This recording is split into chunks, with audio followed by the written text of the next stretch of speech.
Jeanne évoque non seulement les paroles qu'elle entend des trois personnages qui lui apparaissent, mais discute également de leur image et même de leur matérialité, puisqu'elle affirme pouvoir les toucher, les embrasser et sentir leur parfum.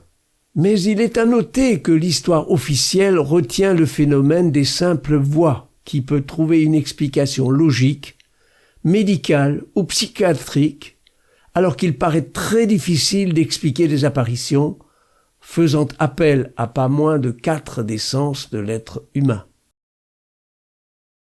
Nous avons cherché le seul personnage d'envergure, et qui justement n'apparaît jamais officiellement tout au long de l'aventure de Jeanne. Quelqu'un que Jeanne connaît, que Charles connaît, que les courtisans connaissent, que les gardes connaissent aussi. Quelqu'un qui peut mener Charles au trône et qui y a intérêt. Et surtout quelqu'un qui possède le pouvoir matériel de l'aider dans cette opération, l'argent nécessaire à lever une armée et à l'équiper. Et le seul personnage est à nos yeux Jacques Coeur.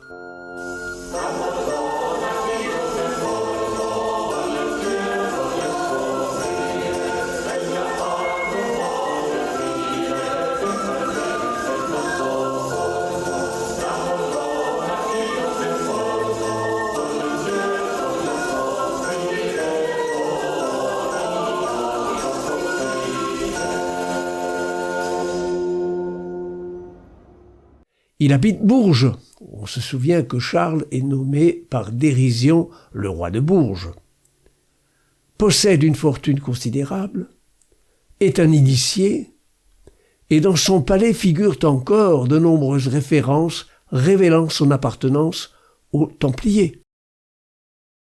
Ce même Jacques Coeur va servir Charles VII pendant des années, fidèlement, généreusement, et lui permettre, grâce à l'argent qu'il tire également de ses compétences en matière d'économie, de reconquérir et d'assainir le royaume. Et du jour au lendemain, ce personnage considérable de l'histoire de France sera jeté au cachot, torturé et condamné au terme d'un procès particulièrement inique. Sous le prétexte de préparer la suppliciée, les autorités avaient arrangé un ultime aparté, sans témoin, afin de disposer d'un sas de substitution et d'un chemin de repli pour Jeanne et ses gardes. Il suffisait de peu de temps pour détourner Jeanne en route vers le bûcher et la remplacer par une sorcière en attente de bûcher, embronchée et droguée pour la circonstance.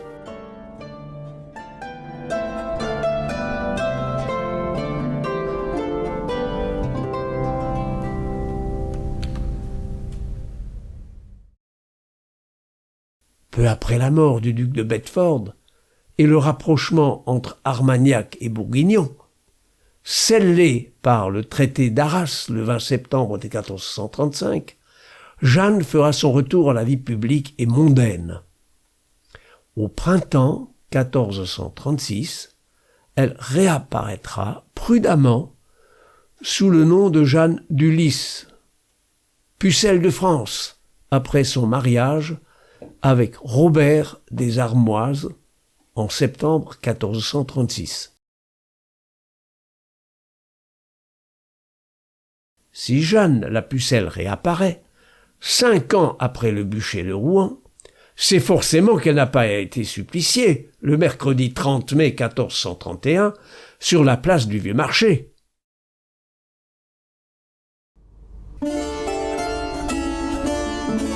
Robert, l'époux de la Pucelle devenue dame des Armoises, revient habiter en 1443 dans sa maison de Metz et au château de Jaulny avec Jeanne jusqu'à son décès. Pour nous résumer, Richard, Robert et Philibert des Armoises sont donc co-titulaires du franc Halleux de Jaulny de 1290 à 1450.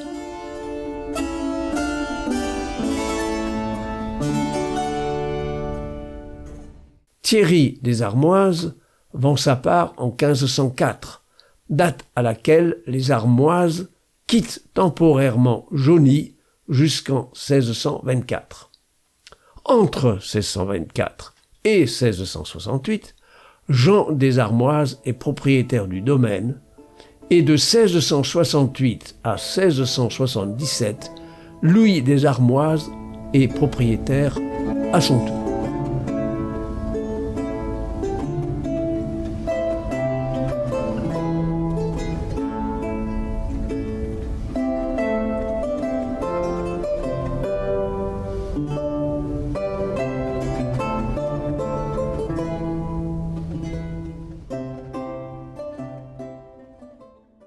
C'est dans l'église de Pouligny qu'a été ensevelie Jeanne des Armoises.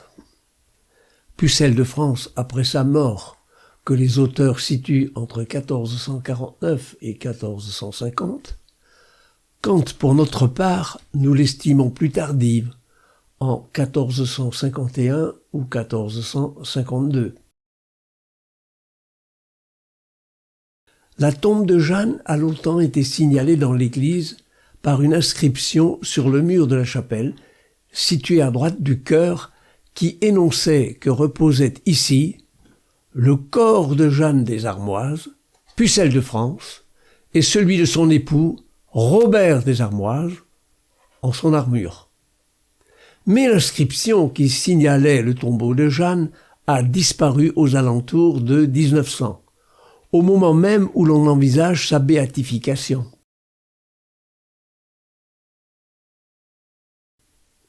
Mais subsiste sur le mur de la chapelle son encadrement en pierre. Il nous faut également signaler que les dames de Bourg-Lémont, qui certainement furent parmi les initiatrices de Jeanne, et peut-être même certaines des voix mystérieuses de la Pucelle, sont également ensevelies dans cette église. Le motif figurant sur la croisée d'ogive de cette chapelle a également été effacé. Une inscription en vieux français, en lettres rouges, portant ses initiales, est visible sur un des murs du chœur, côté sacristie. Curé de Pouligny, l'abbé Pian n'ignorait rien de la sépulture de Jeanne des Armoises en son église. Pourtant, en 1909, selon le témoignage de l'abbé Henri de Sauvigny, il avait dû assister Eugène Tisserand dans ses œuvres qui, pour la béatification de Jeanne d'Arc, avait fait disparaître les cendres de la Pucelle. Longtemps on a fait passer Jeanne pour une illettrée. Alors comment expliquer ceci ? La célèbre salle des ventes londonienne Sotheby's a adjugé en juillet 2009 à un acquéreur avisé un manuscrit illustré de 3 enluminures provenant des collections d'Éric Corner pour plus d'1 million de livres. La première de ces enluminures, due à l'artiste alsacien Diebold Laubert, son atelier se situait à Agno, représente Sigismond de Luxembourg, empereur du Saint-Empire romain germanique, qui a vécu de 1368 à 1437, et se trouve donc être contemporain de la Pucelle.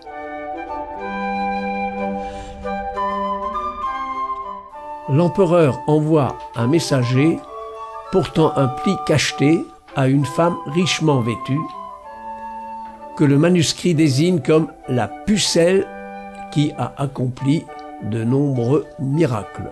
Et dans l'image suivante, c'est Jeanne, désignée comme la Pucelle d'Orléans, qui à son tour envoie un messager à l'empereur. Qui donc était sœur Sainte Catherine et sœur Sainte Marguerite ? Il est vraisemblable que ces initiatrices de Jeanne étaient des membres d'un ordre religieux, certainement d'obédience franciscaine. On a envisagé pour ce rôle les dames de Bourg-Lémont.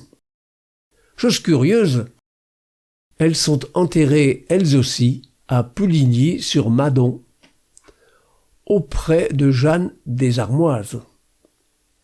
Quel secret renferme donc cette église? En revanche, qui était celui qui est apparu parfois en cuirasse, présenté sous le nom de Michel? Saint Michel était traditionnellement le patron de l'ordre templier. Quel personnage aurait pu perpétuer le souvenir de cet ordre démantelé dans le royaume de France un siècle auparavant? René d'Anjou n'est pas loin de Don Rémy. Aussi a-t-il peut-être participé directement ou pas à l'éducation militaire et politique de Jeanne. De plus, si elle ne le connaissait pas, pourquoi l'aurait-elle demandé au duc de Lorraine lors de sa visite à Nancy? Les historiens avancent arbitrairement la date du voyage de Jeanne à Chinon, précisément pour faire en sorte que René ne puisse participer à l'entretien de Jeanne et du duc de Lorraine. Il est bien évident qu'il subodore le rôle important de ce personnage dans la vie de la Pucelle. En date du 2 juin 1429, il est donné à Jeanne, par un brevet royal d'armoirie, un blason. Sur le blason de Jeanne figure une épée, portant 5 signes sur sa lame, et férue en pâle dans une couronne. Saint Michel, patron des Templiers du Temple, et René, plus tard grand maître reconnu des Templiers d'Espagne en Aragon, ne sont qu'une seule et même personne. Et après avoir retrouvé sa fille, qui habite à Pont-à-Mousson, à la cour de son père René, Jeanne va vouloir demeurer près d'elle. Il est bien évident qu'elle ne peut alors habiter chez René, son ancien amoureux, mais va demeurer à proximité en épousant le sire des Armoises. Et puis, cela permet en passant de respecter les convenances. Jeanne est alors mariée, même si son mari est parti au couvent, lui laissant sa totale liberté. Enfin, n'oublions point que Robert des Armoises était le vassal de René. Jeanne ne se trouve plus en France de ce fait, mais en Lorraine, sous la protection de René. Un détail qui interpelle dans ce tableau de Petrus Christus, l'échoppe de l'orfèvre, ce miroir reflétant 2 badauds devant la boutique. On y reconnaît Jeanne et René. Le miroir fissuré et l'oiseau en liberté, signifiant respectivement la rupture de l'hymen et le sexe libéré. Concernant l'enfant de Jeanne et de René, c'est donc Yolande. Celle-ci épousera en 1445 Ferry II, comte de Vaudémont. Yolande ira bien sûr, à compter de son mariage, vivre avec son époux. Et elles se trouvent à partir de cette date, 1445, au château de Vaudémont, sur la colline de Sillon. Et devinez quel en est le village très proche. Pouligny, bien sûr. Une représentation officielle de Jeanne et le dessin de Fauquemberg. La lettrine d'un manuscrit enluminé du XVe siècle montre Jeanne en paysanne. Sont intéressants la couleur et la taille des cheveux. Et puis on la représente entre un château, celui de Lille, et un bois, la forêt de Greux. Les monticules noirs figurent l'activité des charbonniers dans ce secteur. La partie haute de la hallebarde a été rajoutée au dessin. N'est-ce pas simplement le bâton que tenait Jeanne à l'origine, soit le marlin des bons cousins charbonniers? Les Vigiles de Charles VII, voilà un manuscrit médiéval où l'on découvre Jeanne présentée au dauphin, l'assaut sur Paris, les prostituées chassées de l'armée, la remise des clés de Troie, la capture de Compiègne, Jeanne conduite vers ses juges, le bûcher, le sacre de Reims. Sur 2 représentations, on remarque la couleur des cheveux et la taille des mains. Un relief intéressant se trouve au musée de la tour de l'horloge de Chinon.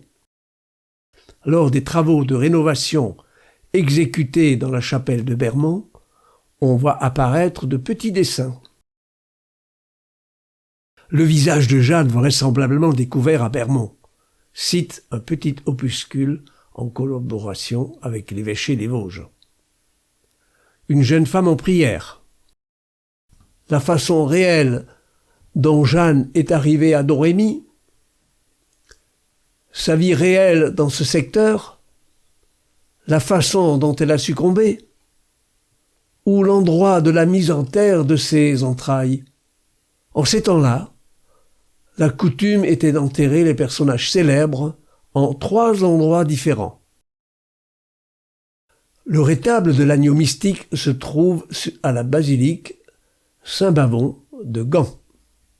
Au premier plan se trouve un personnage en armure dont on envisage qu'il puisse être Jeanne.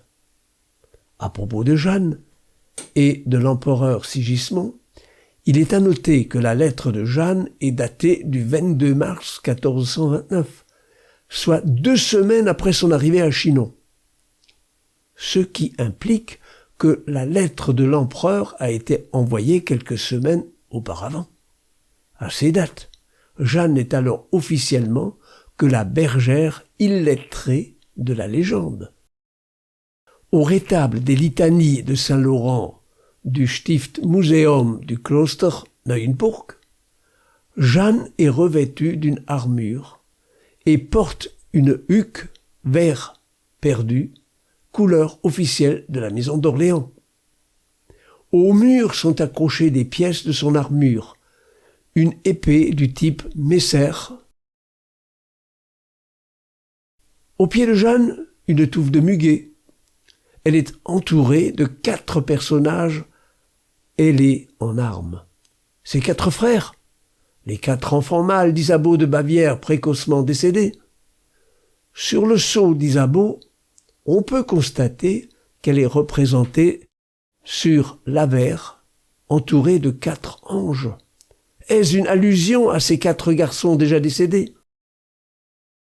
La chronique abrégée des rois de France montre une enluminure d'un manuscrit où Jeanne se trouve dans la partie droite de l'image, en armes et porteuse d'un étendard fleur de lysée.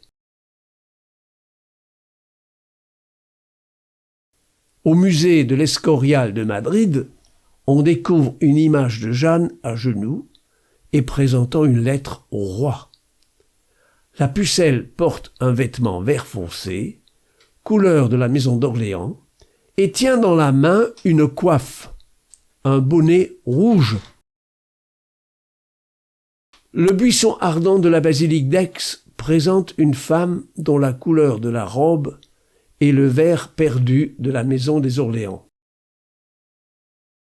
Par ailleurs, le personnage en armes du volet gauche du rétable porte un étendard figurant une escaboucle à 8 pans. Ce motif était autrefois utilisé par la maison armoise, puis la maison de Lorraine.